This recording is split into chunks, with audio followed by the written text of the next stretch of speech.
evening, all of you. I, Aarti, welcome you all once again on the platform of Ravindra's IAS with this session.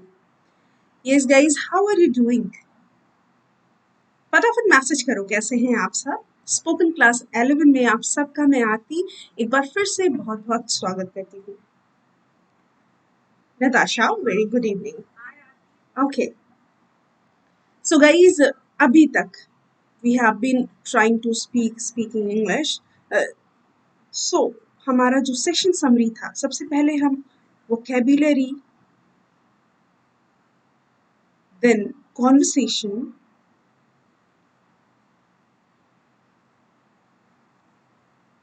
and then grammar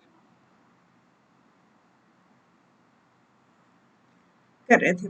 तो उसी वे में चलेंगे, but आज जो मैं कराने वाली हूँ वो ध्यान से सुनो। जो वोकैबुलरी अभी तक हमने पढ़ा है उसको आपको इंग्लिश में जो भी वर्ड्स आपने पढ़े हैं उसको आपको एटलीस्ट वन सेंटेंस आपको आज बनाना है। और मैं स्टार्ट करती हूँ with the session. Bhavna and Sunil, very good evening. तो चलिए सेंटेंसेस बनाने की प्रैक्टिस करेंगे आज हम, and at the end of the video I will give you a topic on that you need to make at least 10 sentences over it. Okay, so wait for it. First we are going to start the first word for today, that is ramble. Okay, so ramble जो है ये हमने पहले भी पढ़ा हुआ है, लेकिन आज कुछ अलग ये होने वाला है कि आप सबको एटलीस्ट वन सेंटेंस इस पर बनाना है। आप इससे ज़्यादा भी बना सकते हैं, मैं बताऊंगी इसका मीनिंग हिंदी में और अकॉर्डिंगली आपको उसको बनाना है। And of course you know while making the sentence you need to speak it. Ramble का मतलब होता है क्या? Girish, Sunil, very good evening. Ramble का मतलब होता है speak continuously for a long time with too many details और different topics. That means if you ramble, it means you're not confident. You are kind of a little mumbling. You are doing mumbling if you are ramble. So I'm not going to merge two words. Here is a word that is ramble. इसका मतलब है सीधे बात ना बोल पाना, सीधे बात ना बोल पाना। और ऐसा तभी होता है जब यू फील लेस कॉन्फिडेंट। जब भी कभी आपका कॉन्फिडेंस जो है वो डगमगाता है तभी आप रैम्बलिंग करते हैं। इसका पार्ट ऑफ स्पीच है वर्ब, ये एक क्रिया है, राइट? तो जब भी सेंटेंस में आएगा तो एक वर्ब के जैसे आएगा। Now start making a sentence over it. Word is ramble for you and you have 30 seconds for you. Okay, hello Nilesh, Sufiyan. So just make a sentence quickly on the word ramble. Ramble का मतलब है कोई बात सीधे ना बोल पाना। यहाँ पर एक सेंटेंस लिखा हुआ है तो आप लोग कोई चीटिंग नहीं करेंगे, इस सेंटेंस को यूज नहीं करना। Okay, quickly, you have 30 seconds for it. 30 second का 1 मिनट इसीलिए हो जाता है बिकॉज आपको मेरी आवाज शायद थोड़ा सा लेट मिलती है, पहुंचती है यहाँ से। Okay guys, quickly, and do share this session also.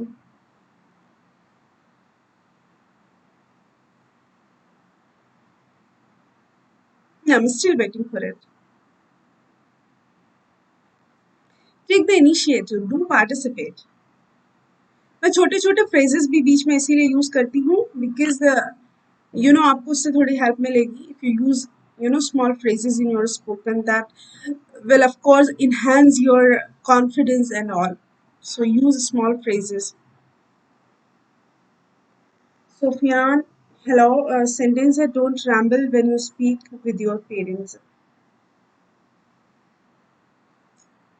Don't ramble. Of course, you should not ramble. Okay. So speak to your parents जो है वो speak के साथ preposition to आएगी. All the sentence is correct. Don't ramble. You don't need this kind of word. मतलब आपको ramble करने की जरूरत नहीं है. You shouldn't ramble during a job interview. Try to keep your answers concise and relevant. अपने answers को छोटा और तार्किक रखें. अब आप ये सोचो कि बहुत सारे सेंटेंसेस में आप ये एक वर्ड वोकैबुलरी जो है उसका यूज कर सकते हैं। नेक्स्ट वर्ड है स्टार्टर, स्टार्टर, और उसी के साथ एक और वर्ड है stammer. So have you heard this word before? No. इसका मतलब होता है कुछ साउंड्स जिनको आप रिपीट करने लगते हो स्टार्टिंग में, मतलब कोई भी लैंग्वेज बोलते समय, no matter whether it is Hindi or English, you sometimes stammer. If someone says, Papa, please, did do that, इस टाइप से. When you repeat some sounds. हाँ, rambling is not the sign of a good speaker. Of course, Girish, ramble, अब देखो ramble is a verb, तो आप उसको अपने sentence के अकॉर्डिंग ना किसी भी तरीके से बना सकते हैं. जैसे अगर पास्ट में बोला है तो रैम्बल्ड कर देंगे, है ना. अगर आप कंटिन्यूइंग कोई एक्शन ले रहे हैं तो रैम्बलिंग कर देंगे. मतलब आप उसको यूज कर सकते हैं अकॉर्डिंग टू योर सेंटेंस. तो जैसे इसने लिखा ramble is not the sign of good speaker, तो यहीं पे रैम्बल की जगह अगर आप रैम्बलिंग बोलते तो ये हमारा जेरंड हो जाता, जो कि नाउन के जैसे वर्क करता है. So rambling is not a good sign, not a sign of a good speaker. इस तरीके से भी बोल सकते हैं. That's nice. Aamir Khan stammered in Dhoom 3. Stammer करता है बहुत लोग. शाहरुख खान स्टैमरिंग करते हैं, किरण बोलते हैं, काका का किरण टाइम, वो स्टैमर होता है. ठीक है, तो इसका मतलब है स्टार्टर. स्टैमर इसका मतलब है कि एक ही जो साउंड है उसको रिपीट करना, एक साउंड को, आवाज को, साउंड को रिपीट करना, वर्ड को नहीं, एक साउंड को रिपीट करना, बार बार दोहराना. अच्छा, ऐसा भी कुछ खास केसेस में होता है ना. दे आर स्टटरिंग और stammering, some people do this frequently, कुछ लोग इसको बहुत ज्यादा करते हैं because they have a speech problem, उनको एक स्पीच प्रॉब्लम होती है. And other people do it occasionally but they are extremely afraid और नर्वस. कभी कभी you feel, sometimes you feel nervous and you stammer. Okay, it happens with everyone when you feel nervous. अभी ऐसी condition कभी आई नहीं होगी, क्योंकि मुझे नहीं लगता कि आपने पब्लिक स्पीकिंग कभी, मतलब स्टेज पर जाकर के बोलने की कोशिश की होगी. कोई नहीं, आप ऑफलाइन ऑफलाइन क्लासेस जब भी स्टार्ट होंगे तो वो भी हो जाएगा. ओके, नेक्स्ट वर्ड है हमारा गॉसिप. सो आपने स्टैमर पर बनाया, don't stammer on the stage. Okay, very good. Next हमारा वर्ड है gossip. So quickly make the sentence on the word gossip. Gossip पर sentence बनाओ फटाफट. इसका मतलब होता है talk about the people's lives, especially negative things. जब हम किसी की पीठ पीछे बुराई करते हैं और उसमें आपको बड़ा मजा आता है, you enjoy these things. That is called gossiping. Okay, so gossip is also a verb. So you can use it according to your sentence. I love gossiping. Yeah, I love having gossips. Certain kinds of sentences you can make in a short phrase. My neighbor loves to gossip. ये loves gossiping भी बोल सकते हैं. I think she's got some dirt. यहाँ पर एक word मैंने आपको तब भी बताया था, the dirt. Dirt basically एक slang word है. Dirt जब हम बोलते हैं इसका मतलब हमें किसी के बारे में, या कोई person किसी के बारे में कोई चुपके से न्यूज चुरा के लेके आया होता है, उसको dirt बोलते हैं. Sophia ने sentence बनाया, I spoke on the stage many times. Okay, yeah, this is not a sentence, but yeah, you see. That's nice. If you had the word on the stage, that's very nice. Don't gossip about your teachers. Okay. Don't believe all the gossips you hear. Yeah. Very nice. Okay, if you have kind of good public speaking skills, you you are, you turn to be a good leader, I think, if you have good public speaking skills. So it is a leadership quality if you speak good, not even in English but in Hindi. Gossip is both a word and noun. Of course, कोई भी अगर verb है आपकी, तो एक चीज तो है कि आप उसे noun बना सकते हैं. When you use ing with it, you can use it as a noun. So that is very nice, I guess. Okay.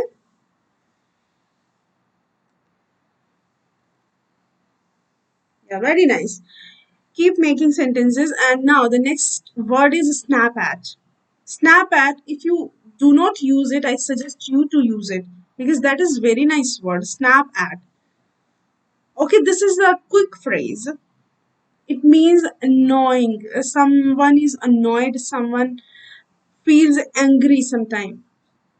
Okay, तो ये स्नैप एट का मतलब है जब कोई नाराज होता है, गुस्सा होता है, मतलब एक ऐसा तरीका जब कोई नाराज हो रहा होता है। सो स्नैप एट में स्नैप जो है वो एक वर्ब है आपका, ये this is a verb, and verb के साथ में जब प्रपोजिशन होता है मिल के लगता है तो उसे फ्रेजल वर्ब्स भी बोलते हैं। सो दैट इज ओके कि आप सेंटेंस में यूज करेंगे तो जिस टाइम पीरियड को सेंटेंसेस बना रहे होंगे उसके अकॉर्डिंग वर्ब लगा लेंगे। ओके, अभी लास्ट सेंटेंसेस जो बने थे उसमें था don't believe all the gossip you hear, very nice, and next word was snap at. So quick, try to make sentence on snap at.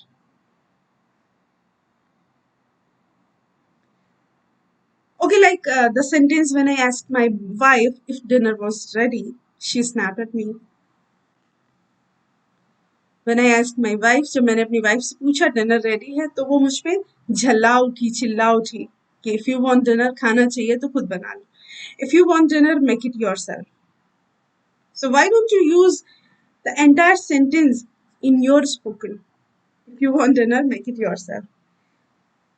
How could she snap at him now? That's very nice.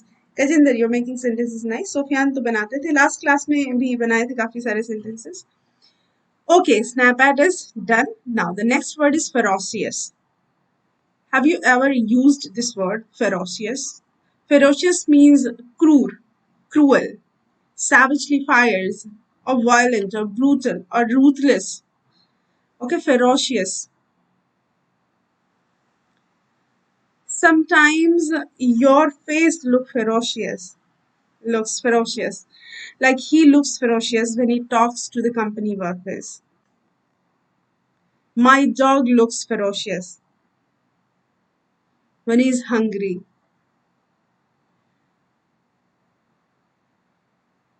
When I asked the questions in my class, my teacher snapped at me, but I didn't make out why teacher snapped at me.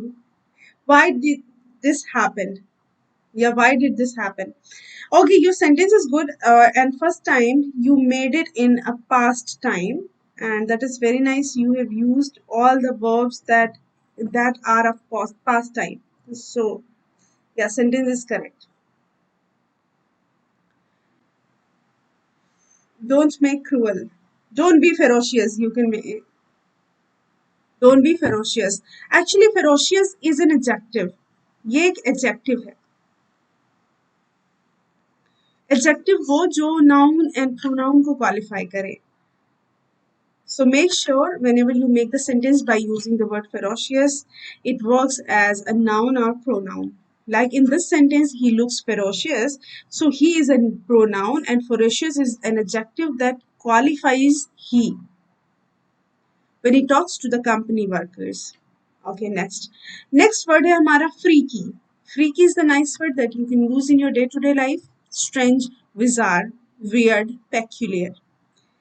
So freaky means strange, अजीब, bizarre जो है, हाँ, आप में से कोई ऐसा भी है जिसको पार्ट्स ऑफ स्पीच में प्रॉब्लम है, जो कह रहा है कि एडजेक्टिव्स क्या होते हैं इस तरीके से.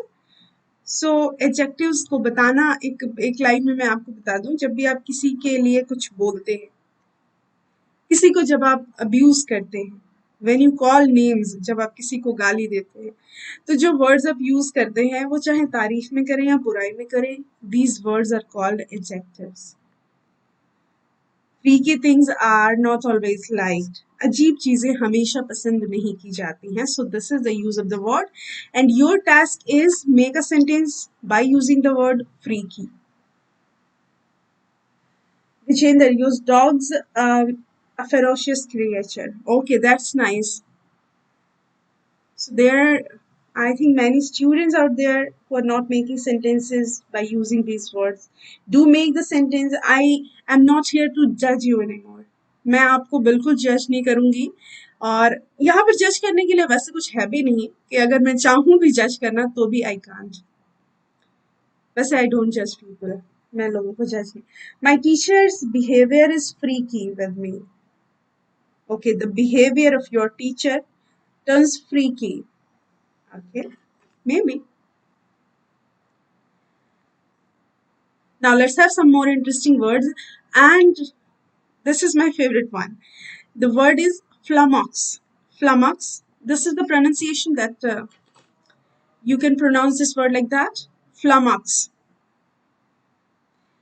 अच्छा, कभी आपने इतने दिन हो गए कभी कोशिश की कि ये 1 आवर का टाइम या फिर इससे पहले का 15 मिनट्स का कोई भी ऐसा टाइम पूरे दिन का जिसमें आप बिल्कुल भी हिंदी नहीं बोलेंगे, सिर्फ इंग्लिश बोलेंगे? So there are two options. पहला, आप बिल्कुल भी हिंदी नहीं बोलेंगे तो उसके लिए आप इंग्लिश बोलेंगे। दूसरा, आप कुछ नहीं बोलेंगे। तब ऐसा भी होता है, एक टाइम आपने डिसाइड किया। कभी कभी ऐसा होता है कि हम तय करते हैं अपने फ्रेंड्स के साथ में कि हम लोग इस प्रॉपर टाइम पे इंग्लिश ही बोलेंगे, और ऐसा होता है कभी कभी that you are not able to make sentences, you choose to be you don't use words even, you choose to be silent. The movie was kind of freaky, yeah, okay. When you read this word, जब भी आप ये word पढ़ते हो, इसमें मैंने link भी किया था, ये पढ़ने में बड़ा अजीब कंफ्यूजिंग लगता है। सो फ्लामक्स का मतलब ही कंफ्यूजिंग होता है। So if you are right to be confused and puzzled, कभी कभी you are not able to decide whether you have to do this or to do this. So in that condition, you feel flummoxed. When you read this word, does it jump out and make you a little confused? यही इसका meaning है। इसका मतलब होता है confused हो जाना। Confused की हिंदी मतलब बताओ। हाँ, okay. You always speak English with your friends, that's very nice, you should speak it. You speak English with your friends, that's very nice, they don't judge you, and you can speak English with kids around you, so they also won't judge you. But you cannot speak English with your siblings, they do judge you. That's kind of amazing thing. Your siblings judge you a lot, so it is very difficult to speak English before them. Better use mirror.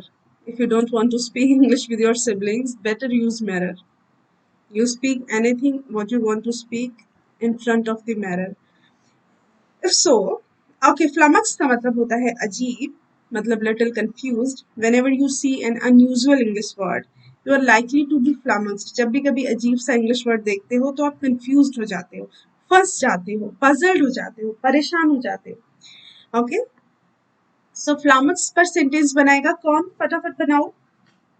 Flummox पर judges flummoxed the judges. Sophia, everything is fine with you, but let me tell you one thing, that is, use articles. Try to use articles that may actually make the language beautiful. Articles make the language beautiful.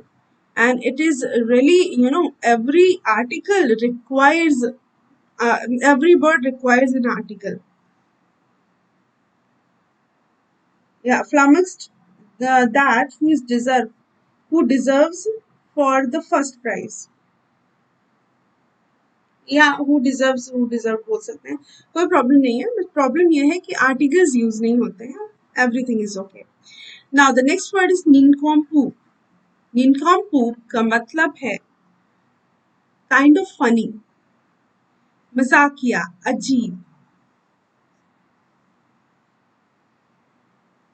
Okay, funny का मतलब actually जब आप किसी को amuse कर रहे होते हैं तब आप फनी नहीं होते हैं, तब आप अम्यूजिंग होते हैं। तो फनी का मतलब अजीब ज्यादा होता है, मजाकिया के फॉर्म में हम हमेशा यूज करते हैं, बट फनी जो है दैट्स नॉट फनी, इस तरीके से बोलते हैं। इसका मतलब होता है कि ये बड़ा अजीब नहीं है, इस तरीके से।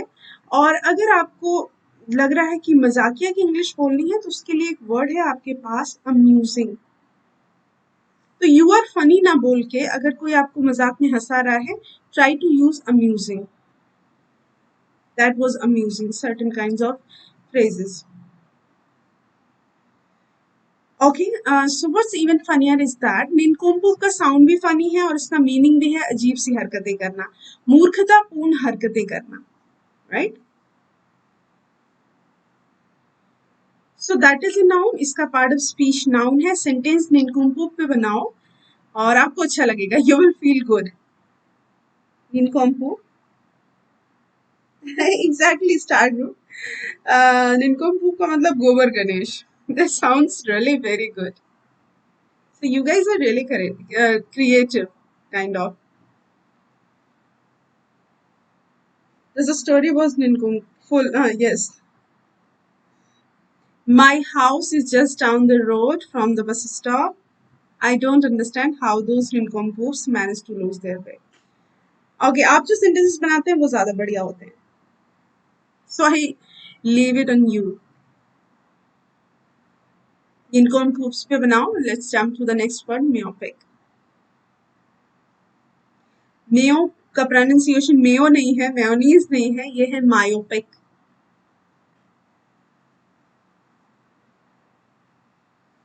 मायोपिक एक एडजेक्टिव है जो नियर साइटेडनेस के लिए यूज होता है। ऐसी आई कंडीशन जहां आप अनेबल हो ऑब्जेक्ट्स को देखने में, इमेजेस को देखने में जो आपसे दूर है। ओके, सो मायोपिया से बना हुआ ये वर्ड है जिसका नाम मायोपिक है। सो मायोपिक क्या कंडीशन होती है? जब चीजें आपसे दूर होती हैं, when you feel you are unable to see the objects और the images. A person without regrets, is an incomplete. Of course, it's very nice. Okay, जितने भी लोग अभी जुड़े हुए हैं प्लीज पार्टिसिपेट कीजिए, क्योंकि ऑफ कोर्स आपको मजा आएगा, कॉन्फिडेंस बढ़ेगा और साथ ही साथ आप सेंटेंसेस और फॉर्म कर पाएंगे। मैंने कहा कि I am not here to जज यू, मैं यहाँ पर आपको जज करने के लिए बिल्कुल भी नहीं हूँ। तो ये बहुत ज्यादा इंटरैक्टिव मैं बनाना चाहती हूँ और मैं आप लोगों से भी बोल रही हूँ कि जितना ज्यादा चाहते हैं सेंटेंसेस लेकर के आए, सेंटेंसेस बनाएं और बनाते रहे। मतलब ये 1 आवर का जो टाइम है आपका वो आप अपने लिए रखें, नॉट फॉर मी, मेरे क्लास में आने के लिए नहीं।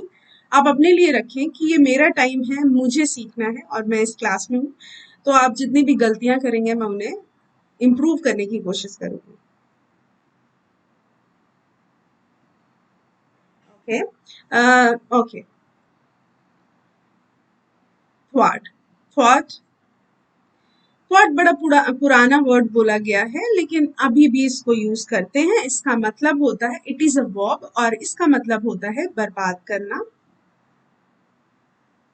बर्बाद करना, whenever we use this verb, so we try to make a sentence related to ruin something or spoil something. जैसे सेंटेंस बना, we spent months preparing the climb Mount Everest, preparing to climb Mount Everest. Who knew the weather would thwart our plans at the last minute? मतलब कौन जानता था कि जो मौसम है वो हमारे प्लान्स को बर्बाद कर देगा लास्ट मिनट में।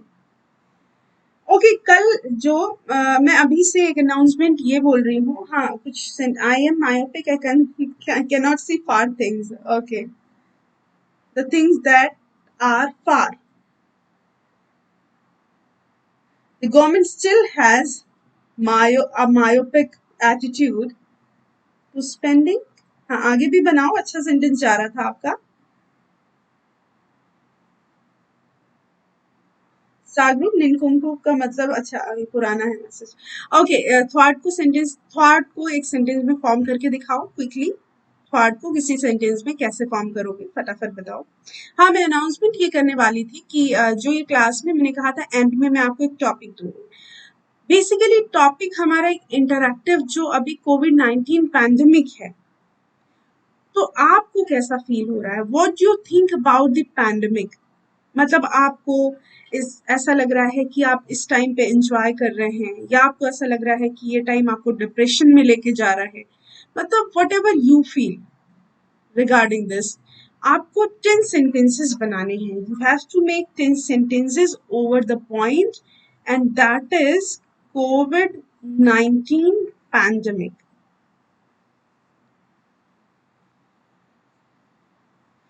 बेसिकली ये है योर ओवरव्यू, द ओवरव्यू आपकी तरफ से, योर नहीं, बस आप इतना लिखो, द ओवरव्यू।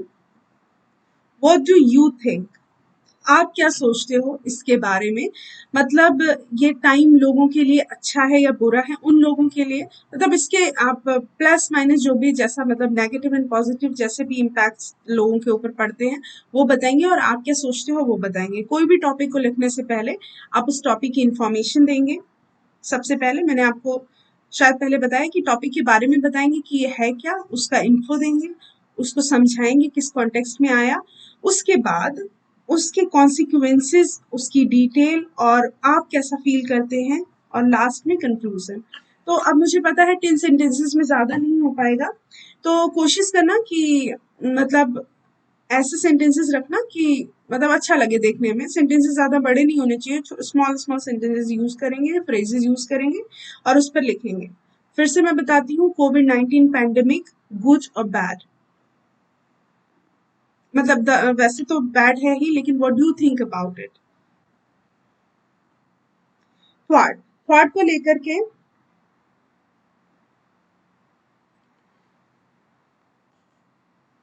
हाँ अच्छा ओके। गजेंद्र कह रहे हैं इसमें इनकम्प्लीट क्या है, ये आप कह रहे हैं the government still has a myopic attitude towards spending what, spending मतलब क्या स्पेंडिंग?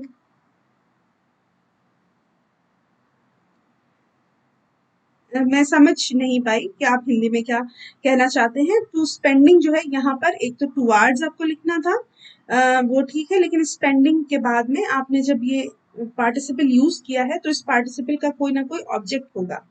तो मैं उस ऑब्जेक्ट को सोच रही हूँ कि क्या क्या ऑब्जेक्ट आपने लिखा है यहाँ पर। तो इसीलिए मैंने कहा था कि ये इनकम्प्लीट है। शायद आपकी तरफ से कंप्लीट हो, तो मैं उसे देख करके आपको बताती हूँ कि आप क्या कहना चाह रहे थे, what you want to speak in this sentence. The message that is missing somewhere, I didn't get the message that you want to write over the sentence. Okay, इस thought का मतलब होता है बर्बाद करना. We have discussed it. Next word is zeal. Zeal है हमारा next word. Zeal आप बोलते हैं इसको. Z तो कुछ होता नहीं है. Z का pronunciation Z होता है. Z. So that is zeal. इसका मतलब होता है उत्साह. Now quickly make a sentence over the word zeal. Zeal पर कोई sentence बनाओ फटाफट. इसका मतलब होता है एक स्ट्रॉन्ग इंटरेस्ट, जो कि मैंने हिंदी में बताया उत्साह। Okay.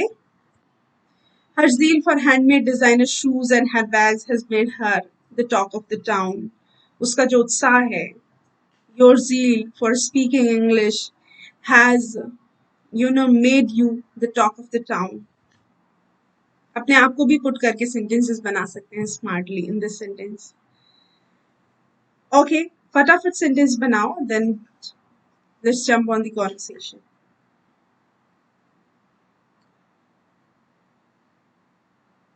Now let's have some conversation.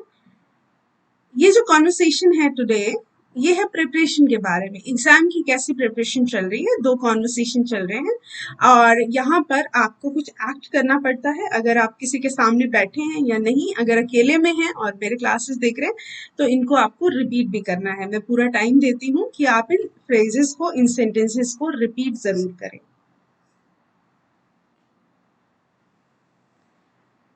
because I know you all are capable to speak it. और इसकी हिंदी में बताऊंगी कि कब कब आपको यूज करना है। If you want to write them you can. Okay, there are two friends having the conversation about preparing the examination. Okay, let's get started. Enthusiastic, yeah, enthusiast. I am very zealous about my career. I feel zeal. Actually, I feel zeal about my career, Sufyan. He shows great zeal for knowledge.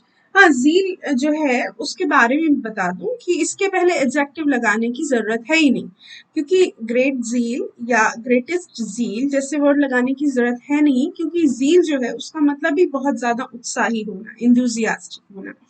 तो वो जो है कोई executive की requirement रखता ही नहीं है। तो इसीलिए जब भी हम बोलेंगे तो ज़ील से पहले ग्रेट इस तरीके के एडजेक्टिव्स की जरूरत नहीं है, क्योंकि वो खुद ही महान है। ठीक है, बाकी आपका सेंटेंस सही है। Okay, let's get started with the conversation today. My self, कोई भी एक पर्सन है, माई सेल्फ या कोई भी। किसी का नाम रख देते हैं, अब दो फ्रेंड्स बात कर रहे हैं, hello friend, how do you do, how do you do जब भी आप पूछते हैं। हाउ आर यू डूइंग पूछ सकते हैं, बहुत सारे तरीके, हाउ आर यू पूछ सकते हैं, हाउ डू यू डू पूछ सकते हैं। So how do you do को basically answer how do you do से करते हैं, but that is okay. You can say I am fine, thank you. आप ये भी कह सकते हैं मैं ठीक हूँ, धन्यवाद। Why are you looking so sad, यहाँ पर मैं आपको थोड़ा सा बताना चाहूंगी, it is a quick conversation. वैसे आप इसको बोलते हैं why do you look so so sad, क्योंकि ग्रामेटिकली ये सेंटेंस आपका इनकरेक्ट होता है, रेदर देन स्पीकिंग इट आप ये बोल सकते हैं। देखो इंडिया में तो इस तरीके के सेंटेंसेस बोले जाते हैं, ओके, क्योंकि हम Y do you look so sad ये अब तो ग्रामेटिकली करेक्ट है, नेटिव स्पीकर्स बोलते हैं, बट इंडियंस जो है कॉन्टिन्यूइंग वे में सेंटेंसेस ज्यादा बनाते हैं। So that is okay. If you want to speak in that manner, you can. But this manner is good. So why do you look so sad? तुम इतने दुखी क्यों लगते हो? So repeat it. Why do you look so sad? Now, actually, I'm worried about my final examination. Repeat it. Actually, I'm worried about my final examination. This is the sentence that you can use. I'm worried about my final examination. What about your preparation for the examination? For the exam बोल सकते हैं और the examination. The volunteers worked with zeal to build homeless family a house. Yeah, you made a nice sentence, Natasha. Where were you? You should be there. Keep making sentences, okay? Now actually I'm worried about my final examination. मैं बोलती हूँ what about your preparation? मैं दूसरे इंसान से short में पूछूंगी what about your preparation? या ऐसे भी पूछ सकती हूँ कि अगर मैं प्रिपरेशन की बात कर रही हूँ कि what about you? और यहाँ पर पूरा डिटेल में है तो that is okay, but English जब आपको बहुत अच्छे से आने लगती है so you keep experimenting things, but यहाँ पर अभी आपको सीखनी है तो आप बड़े सेंटेंसेस बनाएंगे, दैट इज ओके। फ्रेंड कहता है well I am going on well my studies, मैं अच्छा कर रही हूँ अपनी स्टडीज में, but I am also worried about my exam, मैं भी परेशान हूँ मेरे एग्जाम्स को लेकर, I am also worried about my exam. I am a little worried about my interview, okay, little जो है उसको जब भी यूज करेंगे तो उसके पहले आर्टिकल ए जरूर पुट करेंगे, बिकॉज अकेला लिटिल एडजेक्टिव का मतलब होता है equivalent to zero. Okay, if you say I'm little worried, it means you have not any kind of worry related to the things, मतलब ना के बराबर, so use a little, or if you're talking about remaining things you need to use the little. Okay, so little means equivalent to zero, a little means थोड़ा बहुत, and the little means the remaining part जो बचा हुआ है। So whenever you use little, use the article a. Okay, I am a little worried about, जब भी आप sentences बनाते हैं तो उसमें सबसे अच्छी बात ये होती है जो चीज़ें आपने अभी पहले से गलत यूज करते चले और आपके बिहाफ पे बहुत सारे लोग वो चीज़ें सीखते हैं। ओके, नाउ सोफिया सेंटेंस था my friend got 90 marks in the 12th class, 90 marks, okay, but he was upset because he had expect that he would get 95 marks. Okay, grammatically incorrect है, बाकी आपकी बात मैं समझ गई। he expected that he would have got, he expected that he would have got, उसको इतने सारे मार्क्स मिलेंगे, पास्ट ऑफ द पास्ट की बात हो रही है तो उसी में बोला जाएगा। ओके, ग्रामर पढ़ेंगे ये सारी चीजें अपने आप खत्म हो जाएंगी, पहले हम जो अभी कर रहे हैं उस पर ध्यान देते हैं, but you made it, that's very nice. I found question paper so difficult this year. Okay. Next कहता well I'm going to on well. दूसरा है अब मेरे पास बात आती है but tell me about your preparation in different subjects. अब ये आप बोल सकते हैं tell me about your preparation in different subjects. बोल के देखो जरा। फ्रेंड कहता है I'm weak in English. तुमको पता है? अच्छा, कभी भी आप यू नो का यूज करते हैं क्या? You know is a phrase, ये एक ऐसा फ्रेज है जब आप किसी से बोलते हैं, अगर आपको इंग्लिश बोलनी है तो यू नो बोलने के उसी टाइम पीरियड में आपको अपने थॉट्स को, अपने वर्ड्स को गैदर करने का टाइम मिल जाता है। व्हेन यू से यू नो, अब अपने माइंड में अंदर अंदर आप सोच रहे हैं कि अब सेंटेंस आगे कौन सा बोलना है। ये को you know I am weak in English, that is why I am taking special care in English, और special classes in English, like I'm having a detailed revision in other subjects. I'm having a detailed revision in other subjects. Okay? Now, जो भी मैंने बोला उसको repeat करने की कोशिश करो। दूसरा है हमारा माई सेल्फ, मैंने मतलब बोला are you taking help from any special books, क्या तुम मदद ले रहे हो कोई स्पेशल बुक से? स्पेशल बुक होगा, इसमें थोड़ा सा ग्रामेटिकली एरर जो है वो स्पोकन में होता है, बट मेरा मानना ये है कि अगर आप you know error free English बोलोगे तो ज़्यादा अच्छा रहेगा। बिकॉज जब भी हम हिंदी बोलते हैं we don't care about grammar, grammatical error we don't care about, because we know the language. और जब इंग्लिश में हम बोलते हैं तो हमें उसी तरह मतलब शुद्ध जो ग्रामर होती है उसमें बोलना चाहिए। ओके कुछ लोग you know and I know बोलते हैं, कोई प्रॉब्लम नहीं, आप बोलो, लेकिन आप अपने बेनिफिट के लिए, मतलब आप के लिए बेनिफिशियल होगा। यू नो बोलो, आई नो बोलो, वेल बोलो, ऑफ कोर्स बोलो, एब्सोल्युटली बोलो। इनको बोलने से आपके माइंड में, अगर आप इंग्लिश बोलना चाह रहे हो लगातार, आपके माइंड को एक थोड़ा सा टाइम मिल जाएगा जहां पर अपने सेंटेंसेस का ट्रांसलेशन बना सकते हो। देखो, अब जैसे लोग कहते हैं कि इंग्लिश में सोचना है, लेकिन वो ये नहीं बताते कि इंग्लिश में सोचें कैसे। वो मैं आपको बताऊंगी कि इंग्लिश में सोचेंगे कैसे। पूरे थॉट्स प्रोसेस ही चेंज हो जाएगी, वो कैसे करेंगे वो मैं बताऊंगी आपको। हाँ, फ्रेंड बोलते yes, but study text books very carefully. मैं कहती हूँ I see, I must start working with the text books. I see, अच्छी बात है, मुझे भी टेक्स्ट बुक्स पर काम करना स्टार्ट करना चाहिए, मतलब टेक्स्ट बुक्स पर लिखना या कुछ यूज करना। जैसे आप बुक्स ही पढ़ते रहते हो, टेक्स्ट बुक्स को अच्छे से पढ़ना स्टार्ट करनी चाहिए। व्हाट डू यू थिंक, आपको क्या लगता है? वो कहता है yes, I think it will be very helpful not only for English but also for other subjects. मुझे लगता है कि ये बहुत ही ज्यादा हेल्पफुल होने वाला है, सिर्फ इंग्लिश के लिए नहीं, अदर सब्जेक्ट्स के लिए भी। हाँ, एब्सोल्युटली, एब्सोल्युटली का मतलब होता है पूर्ण रूप से। एब्सोल्युटली का मतलब होता है पूर्ण रूप से। ओके, और ये ऐसा नहीं है जैसे आप इवेंचुअली, अंततः, इस तरीके के एडवर्ब्स होते हैं बेसिकली, इनको आप यूज तो करते हैं तो आपकी लैंग्वेज में कॉन्फिडेंस और आप में भी कॉन्फिडेंस दिखता है। तो एब्सोल्युटली मतलब पूर्ण रूप से। Myself, thank you for your supportive suggestion. I wish you good luck. Thank you for your supportive suggestion. I wish you good luck. Friend, you are most welcome. आपका बहुत स्वागत है। तो इतना जो मैंने आपको ये बताया, तो इसको आपको रिवाइज करना है एक दो बार, अपनी लैंग्वेज में स्पोकन में यूज करके लाना है।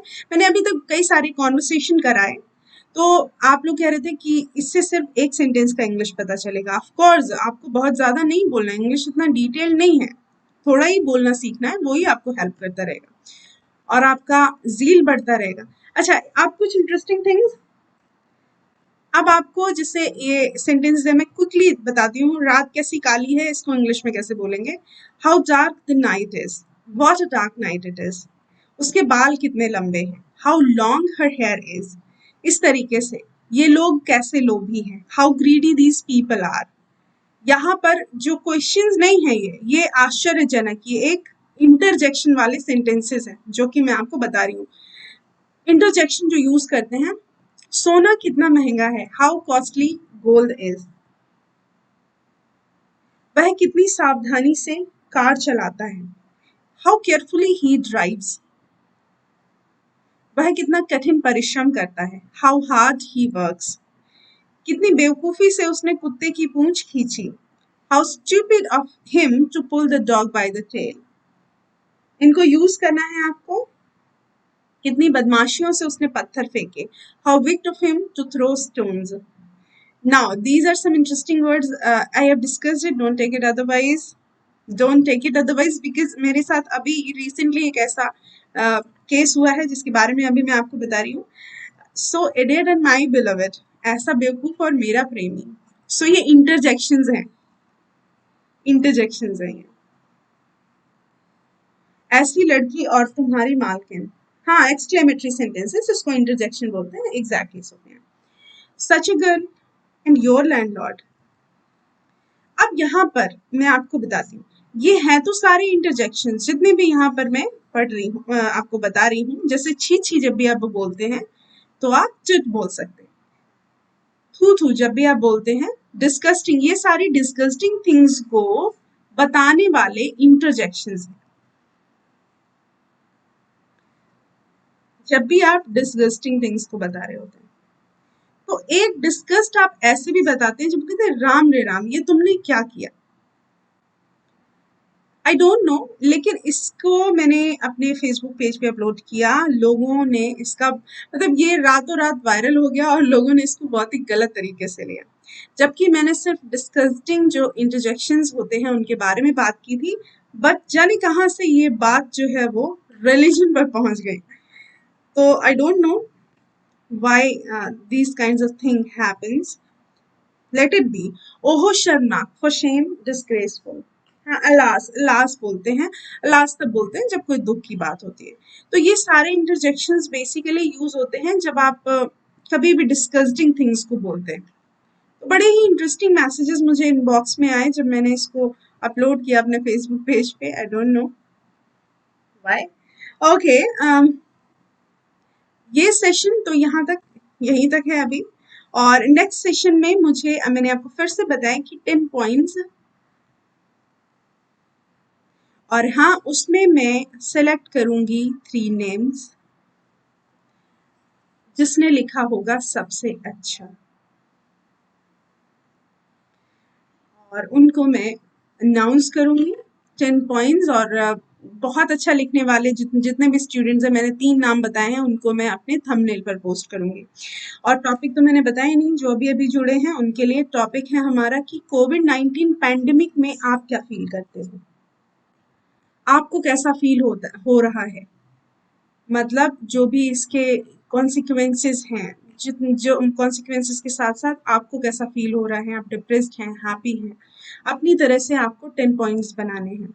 ओके, सो बहुत ज्यादा छोटे मत बना देना, 2-2 वर्ड्स के. Give your best, all the best. Okay, see you, thanks for being here, bye bye.